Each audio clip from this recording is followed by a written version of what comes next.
Welcome to the Invisible Agent Podcast, the show for insurance agents ready to go from unknown to unstoppable, where visibility, strategy, and real-world execution meet. Hosted by Dave Cheatham and Mike Sorensen.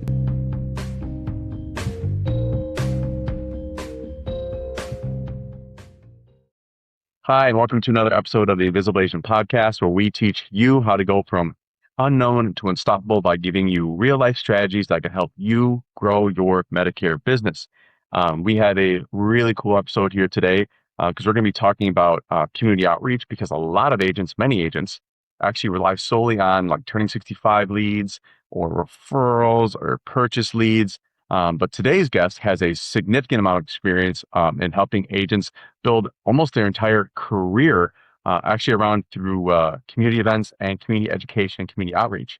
And so I'm going to introduce actually a brand new member of our team. Obviously, you've been here for a few months now, but she's now my counterpart, Director of Growth and Business Development here at Family Financial Solutions Group. So welcome, Luz. Hi, Mike. Thank you so much for inviting me. I am super excited to talk about one of the most topics that I love the most from my career. I think this is what has made me help build long-term relationships as well as trust within my own community and with a lot of our agents. So super excited to be here and can't wait to share.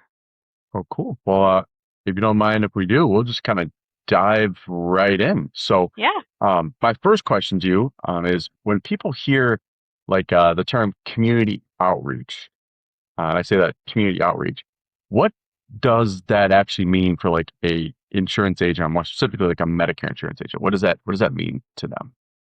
Yeah, I think that there's two types of Medicare agents. One that really understand and love the terminology community outreach, and others that want to run away from it as much as possible, and that should not be the case, right? And so hopefully this podcast can help those agents that run away from it, bring them closer, because it's really a very rewarding aspect of their business if they really understand what that truly means. And all community outreach means is meeting influential individuals and organizations right where they are, in their own neighborhood, in their own backyard, right? So instead of them sitting around waiting for that phone to ring from a prospect to call them and say, I want you to sign me up, it's more of that individual becoming a trusted resource within the community where they live or in the community that they serve, right? Because we do know a lot of agents might have an office in a community where they don't live, but you want to make sure that you are doing community outreach in the area, in the neighborhood, in that location where you want to be known. Okay. What are like some like specific things off the top of your head? Like what are like some examples of like community outreach, like productive community outreach? Yeah, there are some that are no-brainers, right? Like community churches, community food pantries, your local nonprofits. My top one that I always tell agents when they ask me is your local legislators, right? Your aldermen. That's a huge one. A lot of aldermen have monthly, if not bi-weekly, senior events where you should be plugging into. Again, if it's in the neighborhood where you live, you should definitely be plugged into your alderman. If you live in the Chicagoland area, right? We have aldermen in every community. But even if you don't, there's other different places you could go. Even something as simple as the local gym, right? Everybody goes to the gym, all individuals from all walks of life. And those are just some of those examples. Even if you find like a health fair or a resource fair, if you see a bulletin for one of those events, call, find out, hey, how can I be a resource to that event? Gotcha. So when they find these events, they find these alderman events, is the goal to go in and sell right away? Yeah. No, great question, Mike. I think that that's probably the number one mistake that we do. Because we are salespeople, every time we interact with someone, we want to already go and get that sale. That is not the goal. Your goal is never to sell when you're conducting community outreach. Your goal is to be an educator. Your goal is to be a resource to that organization, to that person, to that agency. Why? Because when people trust you, the business is going to naturally flow. Those leads are going to come in. Yeah, and that's I call it the KLT model. It's know, like, and trust. So when you actually go into these organizations, when the first job is they got to get to know you. You have to be likable, and the trust part is the last one, but that's the one that I kind of had to build over time. So, and a part of a lot of this strategy that even when I talk to agents about, it's like the know and like part can like that's instantaneous the moment you meet the people. It's the trust part where it's like it's got to be continued effort. You can't just show up to one event one time and expect to be selling and getting like referrals continuously. This is we talk about it as a strategy, and strategy is not a one-time thing. Strategy is something you do every day, every week, every month. 100%. So, Consistency is definitely key. no matter what you do in business, like consistency is like the number one layer. That is the keyest thing. So, when it comes to community outreach, why do you think it is so effective compared to like, let's say, traditional marketing, like maybe it's like purchasing leads, um, Facebook ads, etc. Why is it so effective compared to those other channels? Do you think? Yeah, because community outreach has to be an organic feel, right? You are building a relationship with someone, you're building that trust. So, because Medicare is also so personal, people are not just going out there and buying insurance, right? People are buying you. When I meet you, Mike, it's about how you made me feel, right? I might forget 90% of what you told me when you're sitting across the table from me, but if I remember how you made me feel, that's going to overpower the information you shared with me. So when someone is meeting you face to face and they hears your tech, like they see your passion, right? And they're going to realize that you're there to help. You're not there to pressure them, and that trust is going to be built faster than any mailer, any cold lead, anything like that, right? So you want to make sure that you're no longer just another insurance agent, but in fact, you're becoming the local Medicare expert, and that's the Yeah. goal. And like when it comes to volume, like you can definitely talk to a significant amount of more people by buying leads and maybe doing Facebook ads or buying like, age leads. Like you can, it's in a single day, you could contact a significant amount more people, but the face-to-face aspect builds the KLT, the know, like, and trust significantly higher. You may not talk to as many people as if you were to go, buy a bunch of leads and make a ton of phone calls at a given day. But from what I've seen, the community outreach aspect, it's like the moment someone is able to meet you, shake your hand, like the instant credibility you have just by being like in person is it is significant, and it actually opens up even more doors than you never even thought of, because it's what's the old frame. It's not what you know, it's about who you know. So That is just true. by having more of those in-person connections and conversations, which I'm trying to do even for myself, like I'm trying to do more like networking style type events, because I'm more of I'm a volume guy. I like getting behind the phone and just putting a lot of volume in. But for me as an agent, like that even helped me significantly, because I meeting one person, they may talk to two other people, introduce you, and it just stems from there. And I think that's why from a compounding effect, I believe the community outreach and the community type marketing will not yield you the greatest results immediately, but will give you the greatest results long term. Yes, Yeah. agreed. Yeah. Hmm. So you spent years yourself doing outreach, because I know you used to sell Medicaid back in the day. Hmm.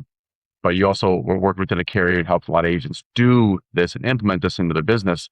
So you obviously have a ton of experience, a lot more than I do in this avenue. What is like, if you were to put like the Mount Rushmore of mistakes that agents make when they do community outreach, what's on the Mount Rushmore of like mistakes that agents make when they start going into community outreach? Mistake number one, they expect automatic, immediate sales, and that is Yeah. not what outreach is, right? Mhm. Community outreach, as I mentioned, is relationship marketing. That is exactly what you are doing. And so sometimes someone may attend your presentation today, they might enroll 6 months later, right? It shouldn't be, oh, I went to one event today, or I went to a meeting today, or I had my table at a local food pantry. No one talked to me. I'm going to stop, right? Then that's not outreach. Outreach has to be consistency. It has to be real organic conversations, real organic feelings. And then when you have that connection to someone, as I shared, you might not get results until 6 months from you, but when they do, when that outreach actually starts working, it's almost like a snowball effect, and it's going to be really hard for you to stop it, which is a great thing, because then they're going to refer their spouse, their neighbor, their church group. I mean, one single presentation can honestly continue to produce referrals for years to come. So if you're only going to be measuring today's enrollments, you're missing the bigger picture. Yeah. And I think it's we talk about when we talk about building marketing plans, we always talk about like, hey, what are your strengths, what are your weaknesses, what's your budget? But we create marketing plans. We also talk about what do you actually like physically enjoy doing. And for me, like I'm a volume guy, so I like just getting a lot of reps and community outreach for a good portion of my career doesn't let you get a whole lot of reps in, at least at the very beginning. So I've been trying to do more, even myself in this role, do more community like outreach and like networking type marketing even ourselves.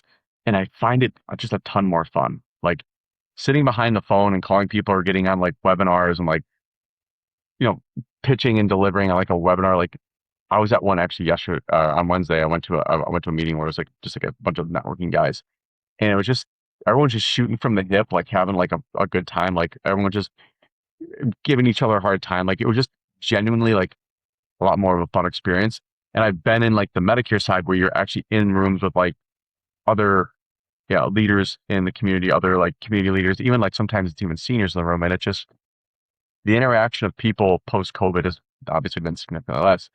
But like, I feel like there is a really important aspect of marketing. We talk about consistency.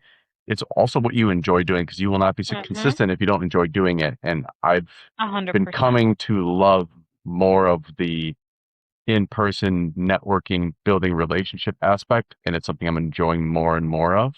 And I think for you as for someone who's a Medicare agent who's watching this, like I'm an introvert, but I will have a conversation if you approach me, but like I will not be outbound with Yeah. my conversation.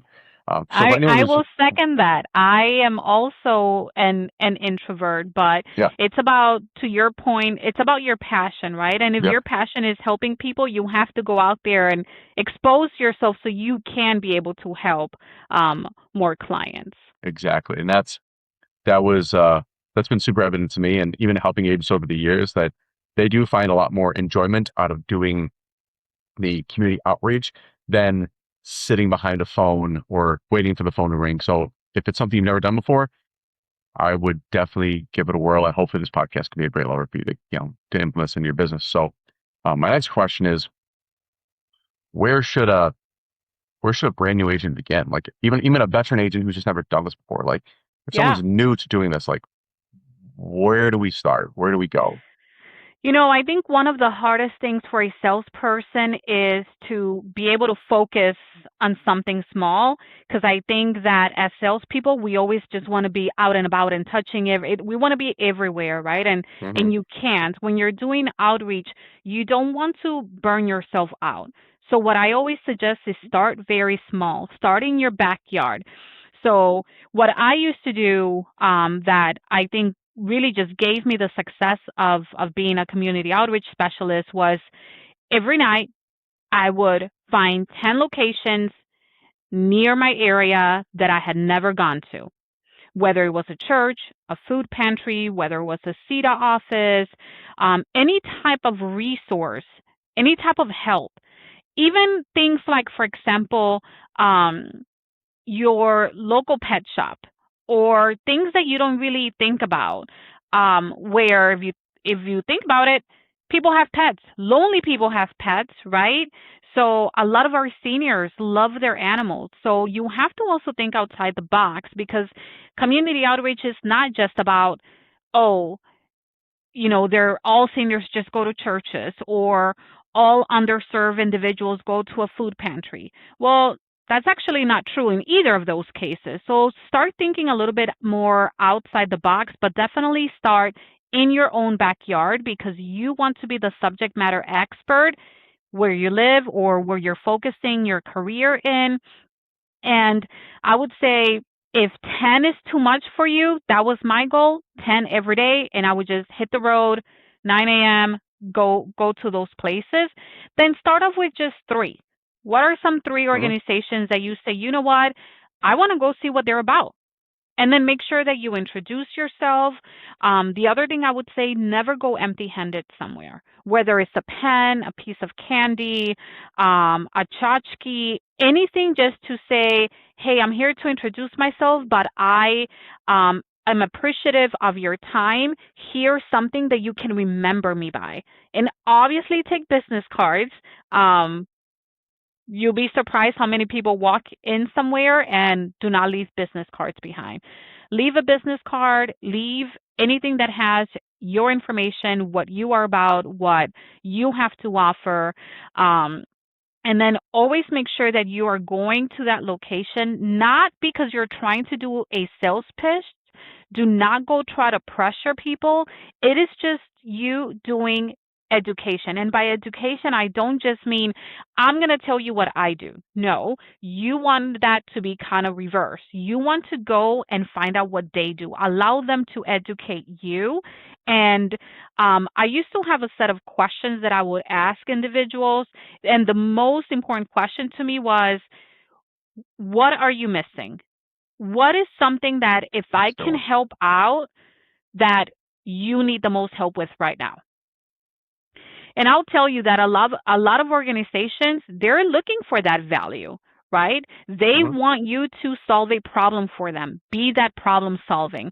And once you solve a problem for them, they will be forever grateful. And you will, when I say that the floodgates will open, those phones will start ringing. But you have to stop thinking about yourself and really start thinking about the community you serve and those individuals. Yeah, and I'll add something on that. Is like because you said like bring questions, like try to figure out what they're missing. Like if you do 5 minutes, like even if you're in your car right in front of the building where you're going to go into, like 5 minutes of just like a small amount of research about activities they hold, things they do, so you can speak coherently to like what they're already doing, so you're familiar. You will seem much more well prepared. They will look at you more as a professional. Like if you just already kind of know what they do and say like, hey, I've noticed you guys don't have anything, as far as like education for like senior lifestyle, senior living, aging happily, or even like Medicare type education. Like knowing that right ahead will kind of get you, at least for me, like really far ahead that I've seen. I would also don't discount the fact. I think if you're listening to this, you're like, well, there's so many agents in my area. Like every library, every food pantry, every park district, every senior center, every church probably has someone doing this. No, like quite the contrary. Like I had an agent literally last year during AAP. He started in AAP and he's like, how would I even get the libraries and like senior centers and like all, like they're probably full. I was like, pick 5 and go talk to him. I gave him the scripting, gave him all the word tracks, everything he should say. Got into 4 of them. And now Wow. every quarter, he goes to do different type of presentations every quarter to these 4 organizations out of 5 in AAP. So don't discount the fact that there are agents out here who are not consistent. And to be successful and be great in this industry, the bar has like literally never been lower because people are not consistent. They want the free lunch. So if you have even the smallest amount of work ethic and you can do this outreach, go to these organizations, do a little research and ask to help, you will be blown away by the results. I can almost promise you that.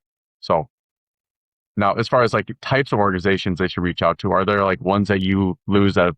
I mean, for me, I know there's been like ones that I've definitely, as far as libraries and senior centers, like got those pretty much on lock as far as how to help agents get into them. But are there ones that you like in particular like, have favorited or like have seen a lot of success with over the years? Yeah, I mean, I think that it really depends on the type of client that you want, right? We have some agents that they only do med subs, others only work with a decent population, others really truly only like individuals that are aging in. So I think it you yourself as an agent also have to be um thoughtful and mindful about what and who is the clients that I'm trying to go after. Yeah. But things such as like you mentioned them, right? Like churches, that's a given. Yeah. Senior centers, that's also a given. But your park districts, they do a lot of things with seniors, right? Community centers. We have agents that only do things with the VA. So that's Yeah. also an opportunity out there for you. We have most, right, Medicare plans offer a fitness program. So have you talked to different gyms and Yep. the coordinators and say, hey, what are you doing, and here's what I can do, here's what I can offer. Adult daycare centers, retirement communities, even your local employers with employees that are going to be approaching Medicare age, Yeah. right? And I think that we live in a world where we have all the answers in our phone, right?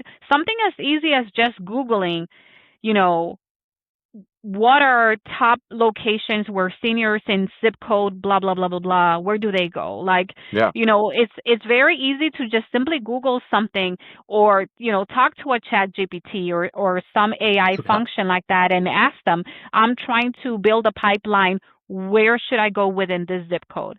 And they're going to do the work for you. They're going to give you a list. When I started outreach, we didn't have AI yet, right? And so I Just had the to do plain old internet. Yeah. yeah, I had to do my own Google search. I had to, mentally keep, count of where I went, who I talked to, create spreadsheets and what the conversation was like and all of that. And now the outreach should be a lot more simple for agents nowadays. But, what I would also say is also do not overlook cultural organizations either, right? We live in such a diverse um, city here in Chicago, but I mean, even anywhere in whatever state the Yeah. agents It doesn't find really matter what themselves, like city. there's A lot of them are culturally diverse now. 100%, 100%. So, if you relate to either a religious background or a cultural background, like go to those places as well. Um, if you're bilingual, I mean, that's a tremendous opportunity right there, right? To make sure that you are educating communities that are often underserved because they speak one language or another. Or, as I shared, if you focus on the decent market, what are some of those underserved communities that can really appreciate any help, any resource that we might have to offer? Yeah.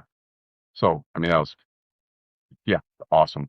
Awesome. So now you picked your organizations, you went there, you did a little research, you talked to somebody, and they said, yeah, love you to have here. Like, love for you to come in and do something with us. What do agents now do? What do they talk about? What presentations do they do? Like, Yeah. what's like, now they got the stage, what do they talk about? Obviously, you're going to have your more common presentation, which is going to be your Medicare one-on-one, you're turning 65, all those great things. But I would highly encourage agents to, again, think outside the box. And when I say think outside the box, don't ever feel that you have to think outside the box alone. And what I mean by that is a lot of carriers, they have a library of presentations that they've created that are already CMS approved. They've run them through their compliance department.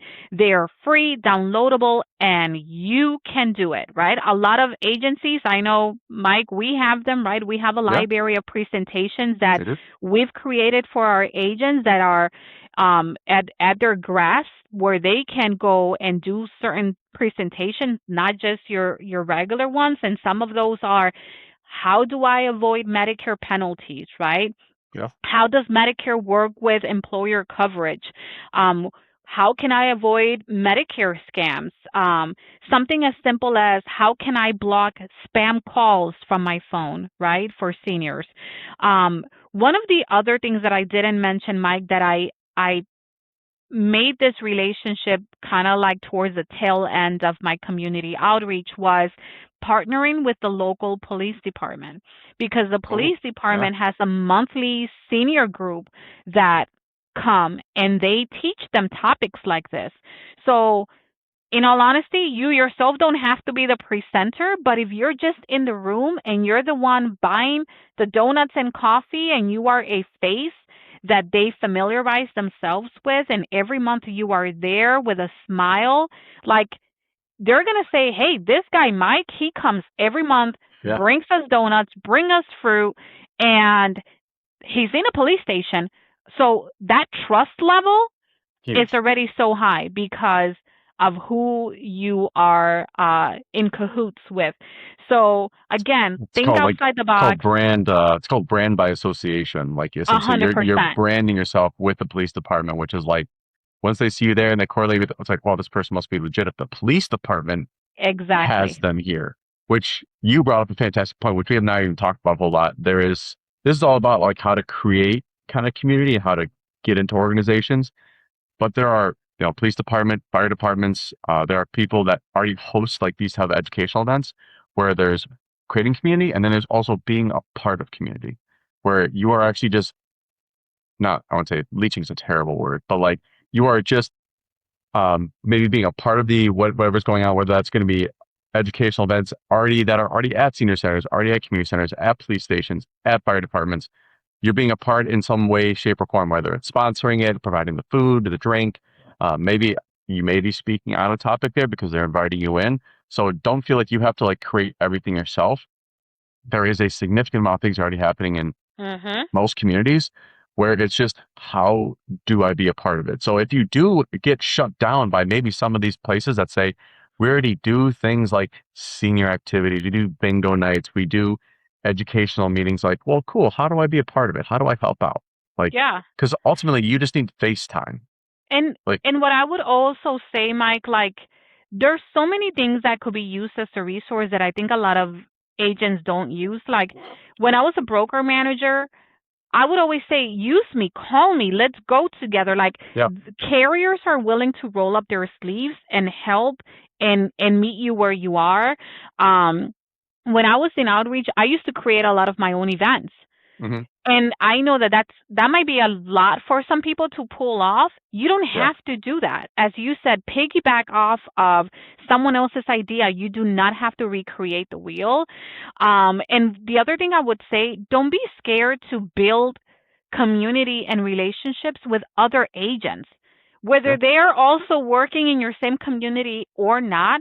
Like build that trust with other agents as well. One is because it's also going to help you grow as an agent because you can bounce ideas and questions from one another. But also because they might give you an idea that they might not be willing to do, yeah, but they'll be all like, the time. hey, or hey, I already went to that library and they told me no. That's great.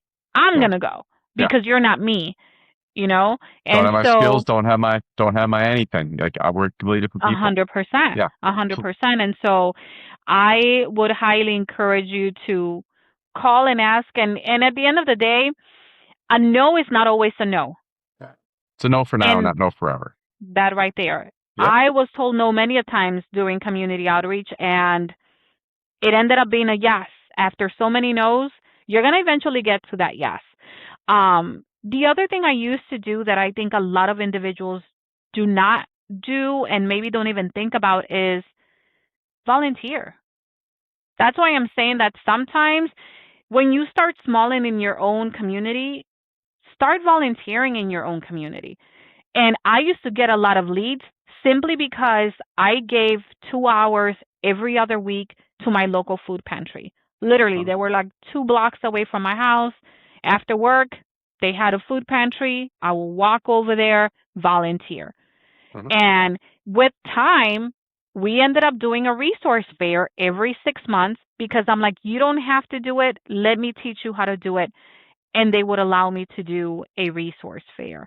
So volunteering is another great opportunity to build trust with those Yeah. influencers for sure. Absolutely. To piggyback off your like networking with agents and like being a part of community with agents, we have never seen it more than today of agents like only do Medicare Advantage plans, don't do MedSup, or only do MedSup, don't do Advantage plans, or I do Medicare Advantage and Medicare Supplement, but don't do ACA. Like there are, and if you're a full service agent, like there are opportunities where you can, work with other community agents that just don't do parts of the business that you do, which that's 100%. free. That's free referral. So I do want to mention that because that's never been more than it is today. Now my next question for you, Luz, great stuff. Awesome. How can agents turn like one outreach event into long-term business, Yeah. not just like a one-time event? I don't get any leads. How do I turn this into a long-term thing? Always, always, always have a follow-up plan. And so what I mean by that is you want to make sure that you're either picking up the phone and thanking them for allowing you to be part of that, whatever outreach activity was done, send them a thank you email, provide them with educational resources. If they allow you to have, if you had your C2Cs or, consent to contact cards, and make sure that you are inviting those individuals to future events that you might have, right? Because again, you're not going to sell everyone that signed their name in a C2C, but hey, maybe if I invite them to a future event that's on a different topic, that might get them to say, hey, this person really knows their stuff. I'm going to trust them because I've seen them already present, right? Stay connected with those centers of influences. Don't just attend their event once a year and then, hey, I'll see you next year. I got my leads. I'm good. No, make sure that you're following up. Maybe once a month might be too much and they might tell you to stop. Well, maybe every other month, right? Yeah. And I would always say, stop by. Sometimes it's easier for someone to say no or ignore you, whether it's email or phone. But if you're in front of them, it's going to be really hard to say no, right? Right. So stay connected, stay in front of them, not just leading up to AP, not just during AP, but during the remainder of that year. And that is how you're going to build relationships instead of that one-time transaction. And for those of you who are listening and saying like, wow, this is a ton of work. How am I going to do this? Like, community outreach is a marketing leg. This isn't something you can dilly-dally in. Like, if this is something you want to do, this is full head of steam on this aspect of your business to get business, build relationships and get referrals. Like, what we're telling you is it's almost close to a full-time marketing plan to do just this aspect of it. So if you're like, this is a ton, how am I supposed to buy leads, do Facebook ads, do seminars, and do this, do this, do this? Like, you can't. Like, this is, if you choose to do this, like, it's going to take a good amount of your time, and but it does build a great business for you, and especially in the long term. So, Luz, I have a fun question for you, which is kind of like a fun one to ask. But can community outreach really create referrals? Not at all. I'm No. kidding. No, absolutely. 100%. 100%. To me, a lead from a referral that came from you doing community outreach has such a weight and a feel of satisfaction. Like, wow, I put effort into that and I am now reaping what I've sowed, right? And Yeah. so when as I mentioned before, when you make someone feel a certain way, they're going to go tell their friends, right? They might say, hey, I know that you have that agent, but I need you to go and talk to Mike. Like, Yeah. Mike knows what he's talking about, right? And so that trust is going to get transferred from one person to the next. So the best referrals are always going to come from people who experience how you have served others. Yeah. And I think, and people, this goes for referrals in pretty much any business. Like, it's all about how you make them feel. And that is pretty much a really key indicator. Like, obviously, did you do your job? One, but like, how did you actually make them feel while you did your Yes. job? That is like a huge indicator whether you get referrals out there or not. So if you're not, you're probably not making people feel very comfortable, and they're just kind of saying yes to kind of get this decision over with, essentially.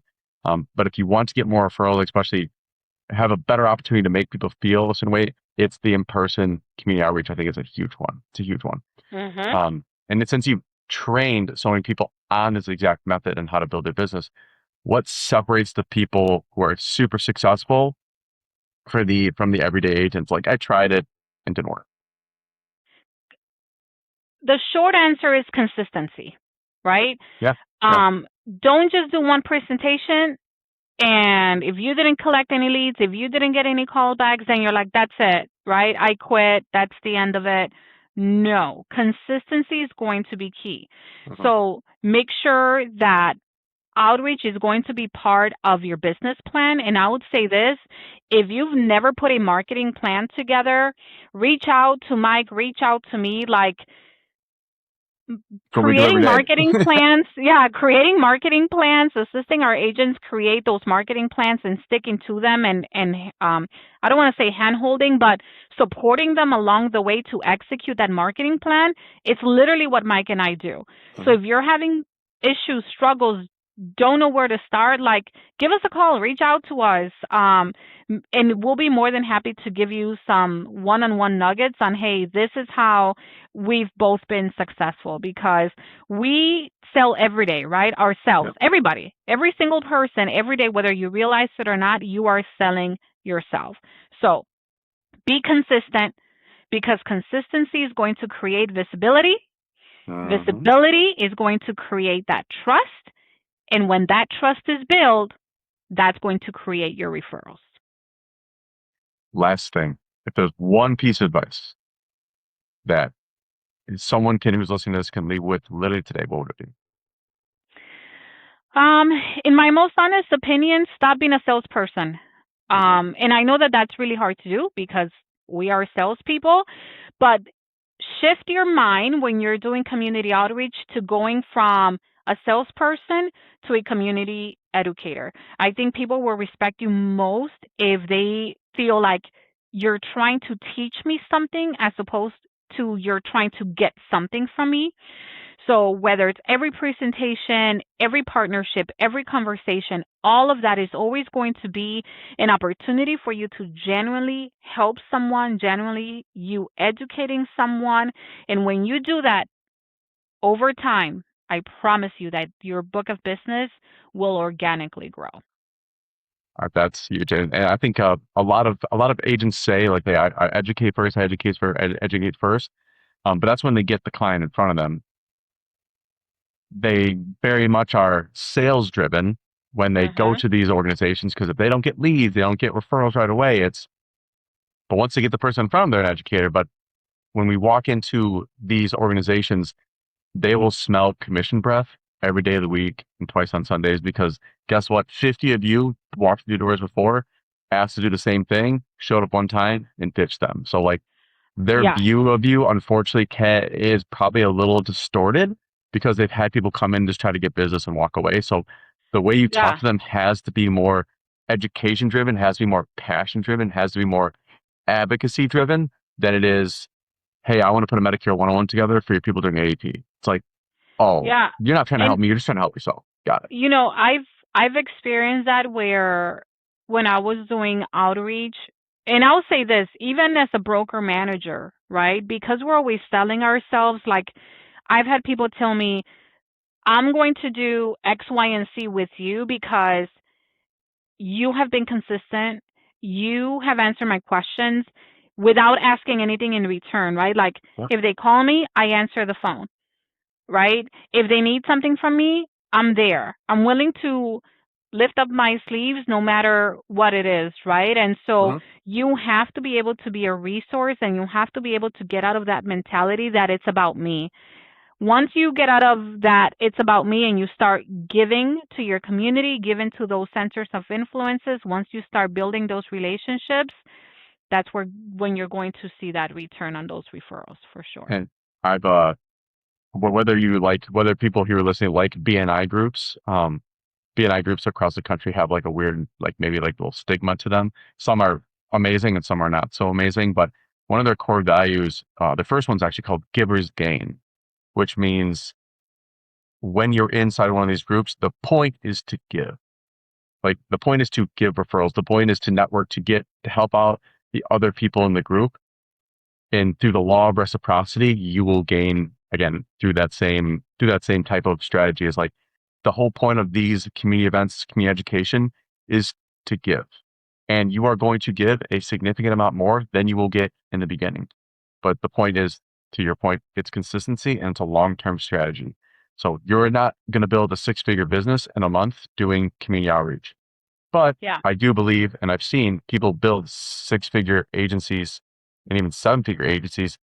And if you talk to Dave, he's seen multiple, even higher agencies do this community outreach really well. And it does take time, but it is something worth doing. And that is a continued lead flow that cannot change. Relationships and building relationships and having that trust, as long as you do continue to do work, those are constant leads all the time. If Facebook decided to change how they did ads, for some reason seminars got shut down because, they don't do those, maybe the marketing changed, or maybe the market changed, or maybe a lead vendor got shut down. Now your business is on the fritz. Like, community outreach is something that will always come to you as long as you continue to maintain the relationship and you continue to do good work. That is lead flow for life. Couldn't have said it any better, Mike. Completely I think that's how we close it. Yeah. Because this has been Mic fantastic. This has literally been fantastic. So to end it, is like community outreach it's not just another marketing strategy. It's like it's a real time impact for your business and to create it sustainable for the long term. Because obviously with today's like environment in the Medicare space, like getting leads in a low cost way is super important. This is a great way to do it. So Luz, I appreciate your expertise today, and coming on board with FFSG. I think we've only been a better organization because of you coming on board and expertise just like this you brought on board. So this is awesome. For those of you actually listening, we do not spend a dollar or a penny of marketing to market this podcast. It only grows by word of mouth for people who find it on YouTube, Apple Podcasts, or Spotify. So if you want to share it with a friend, share it with a teammate, don't share it with an enemy. Definitely spread the word, because we pay no money to this. So how this gets more people listening to it is people like you. So if you found this super valuable, share it. Maybe didn't find it valuable, well, share it anyways. So thank you so much, Luz, again, for your time. Again, this is the Visible Agent Podcast, where we teach you how to go from unknown to unstoppable every single week and give you real life strategy to how to grow your business. So until next week, again, thank you, Luz. We'll see you guys in the next Thanks for having me, Mike. Appreciate it. Yeah. See ya. We do not do any paid marketing to promote this podcast. It only grows if you find value in this and share it. Keep following as we show insurance business owners how to go from unknown to unstoppable. Thank you for listening, and we will see you next week.